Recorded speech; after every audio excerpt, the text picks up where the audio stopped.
Всем привет! Сигнализация Шархан.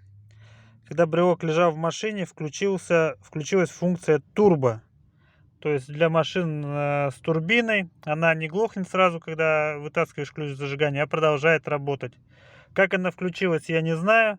Итак, как ее отключить? Нужно нажать, пишут, кнопку 3 и 4 одновременно. Сейчас попробую это сделать. Кнопки 3 и 4 одновременно. О, надпись турбо убралась. Сейчас, когда я буду глушить машину, она будет сразу же глохнуть. Всем спасибо, ставьте лайки, подписывайтесь на канал. Пока-пока.